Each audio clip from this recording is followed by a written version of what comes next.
Hello दोस्तों, स्वागत है मेरे इस यूट्यूब वीडियो में। और आज मैं आपके लिए लेके आया हूँ बहुत ही स्पेशल वीडियो जो कि हमारा होने वाला है भारत के निर्वाचन आयोग के बारे में। किसके बारे में? भारत के निर्वाचन आयोग के बारे में, यानी कि चुनाव आयोग के बारे में। इसको हम चुनाव आयोग कह सकते हैं या कहते हैं क्योंकि निर्वाचन का मतलब ही चुनाव होता है। ठीक है, तो वीडियो शुरू करने से पहले आपको मैं बताना चाहूँगा कि अगर आप हमारे चैनल पे नए हैं तो हमारे चैनल को सब्सक्राइब कीजिए और बेल आइकन प्रेस करना ना भूलिए, क्योंकि बेल आइकन प्रेस करने से आपको हमारी हर लेटेस्ट वीडियो की नोटिफिकेशन जो है वो मिलती रहेगी। तो आज जो हम पढ़ने वाले हैं निर्वाचन आयोग के बारे में, यानी कि चुनाव आयोग के बारे में, वो क्या है, टॉपिक क्या है हमारा चुनाव आयोग के बारे में, उसके काम के बारे में हम पढ़ने वाले हैं, यानी कि वर्क्स के बारे में हम पढ़ने वाले हैं। इलेक्शन कमीशन के वर्क्स के बारे में, इंग्लिश में हम उसे इलेक्शन कमीशन कहते हैं। ठीक है, तो पहले कार्य की अगर हम बात करते हैं इलेक्शन कमीशन के पहले कार्य की, ठीक है, तो वह मतदाता सूचियों को नया करने के काम की देखरेख करता है। यानी कि क्या करता है कि जो मतदाता सूची है, यानी कि जो आपका वोटर लिस्ट, यानी कि इंग्लिश में हम क्या कहते हैं उसको, वोटर लिस्ट, सुना होगा आपने सिर्फ वोटर लिस्ट को। इसको करता है वो नया करता है, नया करना यानी कि जो चेंजेस है अपडेट करता है बेसिकली। ठीक है, और पूरा प्रयास करता है कि मतदाता सूचियों में गलतियां ना हो, और पूरी तरीके से प्रयास करता है कि किसी तरह की कोई त्रुटियां यानी कि कोई गलतियां ना हो जाए, यानी कि कोई छूट ना जाए। ठीक है, या किसी तरीके की कोई गलती ना हो जाए। ठीक है, अर्थात पंजीकृत मतदाताओं के नाम ना छूट जाए। वही वाली बात मैंने आपको बताया कि जो पंजीकृत मतदाता हैं, यानी कि जो भी दर्ज है, जिनके नाम दर्ज है एज अ मतदाता, जो वोटर्स हैं उनके नाम दर्ज हैं, उनके जो नाम है वो छूट ना जाएं। ठीक है, और ना ही उनमें ऐसे लोगों के नाम हो जो मतदान के अयोग्य हो या जीवित ना हो। यानी कि आपको पता है कि हर साल क्या होता है कि इलेक्शन जो हर मतलब जैसे कि इलेक्शन करवाए जाते हैं, हर 5 साल में इलेक्शन करवाते हैं, जैसे लोकसभा विधानसभा के इलेक्शन होते हैं। तो उसमें ये देखा जाता है कि कोई ऐसा व्यक्ति तो नहीं है जो बेसिकली मर चुका है, जो जिसकी डेथ हो गई है। ठीक है, लेकिन उसका नाम चलते आ रहा है। ठीक है, उसके वोट्स नहीं पड़ रहे लेकिन उसका नाम चलते आ रहा है, तो उसके नाम को क्या किया जाता है, रिमूव किया जाता है। यानी कि जो जीवित नहीं है उसका नाम रख के क्या फ़ायदा, तो उसके नाम को हटाने का काम भी जो है आपका इलेक्शन कमीशन ही करता है, निर्वाचन आयोग ही करता है, भारत का निर्वाचन आयोग। ठीक है, आगे देखिए क्या है हमारा आगे नेक्स्ट। अगर हम कार्य की बात करते हैं निर्वाचन आयोग की, तो वह चुनाव का समय और चुनावों का पूरा कार्यक्रम तय करता है। यानी कि जो चुनाव का समय है, यानी कि किस टाइम पे जो इलेक्शन है वो करवाए जाएंगे। ठीक है, और जो पूरा कार्यक्रम होगा वो किस तरीके से होगा, पूरा कार्यक्रम। ठीक है, पूरा कार्यक्रम जो किस तरीके से होगा ये भी तय करता है।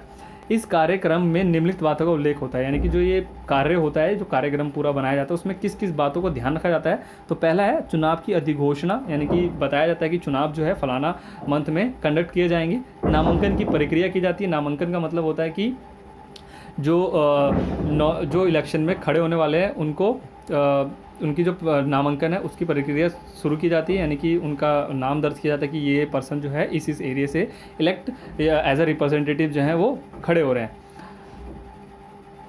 शुरू करने की तिथि, यानी कि नामांकन प्रक्रिया से ये बता दिया आपको मैंने। मतदान की तिथि, यानी कि किस दिन जो है वोट डालने आप जाओगे, ये भी तय करता है इलेक्शन कमीशन। कौन तय करता है? चुनाव आयोग। सारे हम कार्य चुनाव आयोग के बारे में पढ़ रहे हैं। मतगणना की तिथि और चुनाव परिणामों की घोषणा, वही वाली बात आपको बता दें, मतगणना की तिथि, चुनाव परिणाम की घोषणा, यानी कि जो रिजल्ट्स है ये तो हमने पढ़ लिया।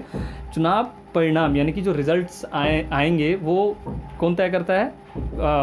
तिथि भी वही घोषणा करता है, और घोषणा मतलब कि रिजल्ट क्या आए हैं वो भी चुनाव आयोग ही डिसाइड करता है। आगे देखिए, आगे अगर हम बात करते हैं इसके नेक्स्ट कार्य की, यानी कि नेक्स्ट वर्क की, इस पूरी प्रक्रिया में निर्वाचन आयोग को स्वतंत्र और निष्पक्ष चुनाव कराने के लिए निर्णय लेने का अधिकार है। यानी कि उसके पास पूरा अधिकार है कि वो स्वतंत्र और निष्पक्ष, देखिए स्वतंत्र और निष्पक्ष दो बहुत महत्वपूर्ण वर्ड्स हैं। स्वतंत्र का मतलब होता है कि पूरी तरीके से स्वतंत्र होना चाहिए, किसी तरीके का मतलब फेयर इलेक्शन। ठीक है, फ्री एंड फेयर इलेक्शन होना चाहिए, यानी कि स्वतंत्र और निष्पक्ष चुनाव होना चाहिए, यानी किसी के पक्षपात नहीं होना चाहिए किसी भी तरीके का। ठीक है, वह पूरे देश, किसी राज्य या किसी निर्वाचन क्षेत्र में चुनावों को इस आधार पर स्थगित या रद्द कर सकता है कि वह माकूल माहौल नहीं है। यानी कि वो किसी भी तरीके से ये बता सकता है कि अगर वहाँ पर जो चुनाव कराने की स्थिति जो है वो अनुकूल नहीं है इलेक्शन के, तो वो क्या कर सकता है? रद्द कर सकता है, चुनाव को रद्द कर सकता है। तथा स्वतंत्र और निष्पक्ष चुनाव कराना संभव नहीं है। मतलब वो कह सकता है कि अगर इस जगह पे स्वतंत्र और निष्पक्ष चुनाव कराना ज़रूर मतलब सही नहीं है, वहाँ की स्थिति सही नहीं है, अनुकूल नहीं है, तो क्या कर सकता है? उस चुनाव को क्या कर सकता है? बेसिकली रद्द कर सकता है। निर्वाचन आयोग राजनीतिक दलों और उनके उम्मीदवारों के लिए एक आदर्श संहिता लागू करता है। देखिए क्या होता है कि कई ऐसे उम्मीदवार यानी रिप्रेजेंटेटिव्स होते हैं जो अपने पैसे एंड जो पावर होता है उसका गलत यूज़ करते हैं। तो इस सब को इन सब चीज़ों का वो गलत यूज़ ना कर सके, इसके लिए चुनाव आयोग जो है, इलेक्शन कमीशन जो है आचार संहिता बनाता है, ठीक है, ताकि वो क्या कर सके, इन पे लिमिटेशन लगा सके, जो चुनाव आयोग जो उम्मीदवार है उनकी दादागिरी पे क्या कर सके, जो है वो लोग लिमिट लगा सके कि वो लोग इतने पैसे से ज़्यादा खर्च ना कर सके, ठीक है। तो इसलिए आचार संहिता वो क्या बंद कहते हैं, चुनाव से जुड़े आचार संहिता। बेसिकली आचार संहिता का मतलब यही है कि जो रूल्स एंड रेगुलेशन बनाए जाते हैं प्रॉपर्टी को लेकर या बाकी चीज़ों को लेकर कि आप कहाँ कितने घंटे तक मतलब कितने चुनाव से पहले कितने घंटे तक आप वहाँ पे चुनाव जो है एरिया में प्रचार कर सकते हैं, ठीक है। वह किसी भी निर्वाचन क्षेत्र में दोबारा चुनाव कराने की आज्ञा दे सकता है, यानी कि किसी भी निर्वाचन क्षेत्र में क्या कर सकता है, दोबारा से इलेक्शन कराने की आज्ञा दे सकता है यदि उसे लगे कि मतगणना प्रक्रिया पूरी तरह से उचित और न्यायपूर्ण नहीं थी। यानी कि अगर उसे लगता है कि जो चुनाव हुआ है, ठीक है, उसमें जो मतगणना की जो प्रक्रिया थी वो सही नहीं थी, ठीक है, मतलब उचित नहीं थी, ठीक है, उसको लगता है, तो वो क्या कर सकता है, दोबारा मतगणना कराने की आज्ञा भी दे सकते हैं। यानी कि मतगणना करने की दोबारा से वो आज्ञा दे सकता है। अगर उसे लगता है कि ये जो मतगणना हुई है वो सही नहीं है, सही तरीके से नहीं हुई है, फेयर एंड फ्री नहीं हुआ है, यानी कि पूरी तरीके से स्वतंत्र और निष्पक्ष नहीं हुआ, तो क्या कर सकता है, दोबारा चुनाव कराने की आज्ञा दे सकता है। ये भी इलेक्शन कमीशन करता है। निर्वाचन आयोग राजनीतिक दलों को मान्यता देता है और उन्हें चुनाव चिन्ह आवंटित करता है।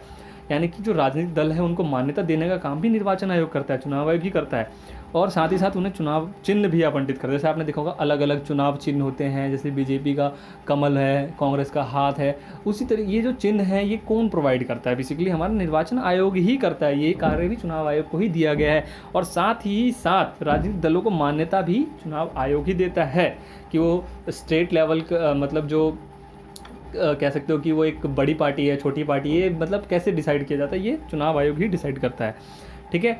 आगे देखिए, आगे क्या है, निर्वाचन आयोग के पास बहुत ही सीमित कर्मचारी होते हैं। ये बहुत एक बड़ी कमी है निर्वाचन आयोग में, यानी इलेक्शन कमीशन में, कि उनके पास सीमित कर्मचारी होते हैं।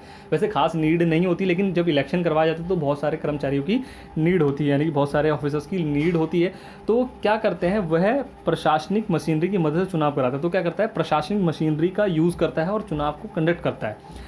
लेकिन एक बार चुनाव प्रक्रिया शुरू हो जाने पर चुनाव संबंधी कार्यों के संबंध में आयोग का पूरी प्रशासनिक मशीनरी पर नियंत्रण हो जाता है। यानी कि ये कह रहा है कि वो क्या करता है, प्रशासनिक मशीनरी का यूज़ कर सकता है, लेकिन जैसे इलेक्शन स्टार्ट हो जाता है तो पूरी की पूरी प्रशासनिक मशीनरी के ऊपर जो है वो किसका नियंत्रण हो जाता है, चुनाव आयोग यानी निर्वाचन आयोग का पूरी तरीके से नियंत्रण हो जाता है। चुनाव प्रक्रिया के दौरान राज्य और केंद्र सरकार के प्रशासनिक अधिकारियों को चुनाव संबंधी कार्य दिए जाते हैं। अब ये कह रहा है कि ये जो प्रशासनिक मशीनरी की हमने बात की ना, प्रशासनिक मशीनरी पर नियंत्रण हो जाता है, तो प्रशासनिक मशीनरी में ये जो प्रशासनिक अधिकारी की ही बात की जा रही है। तो प्रशासनिक अधिकारी जो होते हैं आपके, यानी कि जो आपके स्टेट लेवल के, यानी कि राज्य स्तर के और केंद्र स्तर के जो होते हैं, उनको क्या किया जाता है, अपने अंडर में ले लिया जाता है और उनसे चुनाव संबंधी कार्य करवाए जाते हैं। और इस संबंध में निर्वाचन आयोग का उन पर पूरा नियंत्रण होता है, और इस पूरे जो कार्य है इस पर पूरी तरीके से नियंत्रण किसका होता है, जो निर्वाचन आयोग का होता है।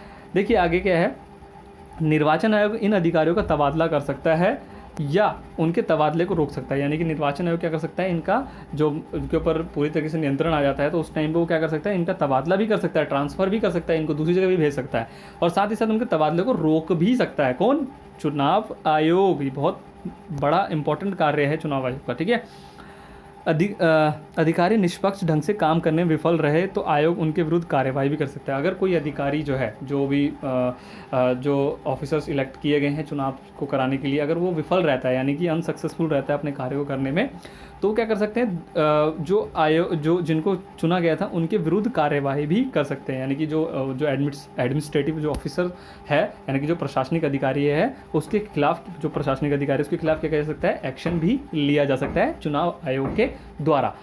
तो गाइस आज की वीडियो में बस इतना ही। तो अगर आज की वीडियो अगर आपको हमारी अच्छी लगी तो आप हमारे चैनल को सब्सक्राइब कीजिए और नोटिफिकेशन दबाना ना भूलिए, बेल आइकन प्रेस करना ना भूलिए, ठीक है। और हमारी वीडियो को ज़्यादा से ज़्यादा शेयर कीजिए। और बस आज की वीडियो में इतना ही, मिलते हैं अगली वीडियो में। Thank you very much guys.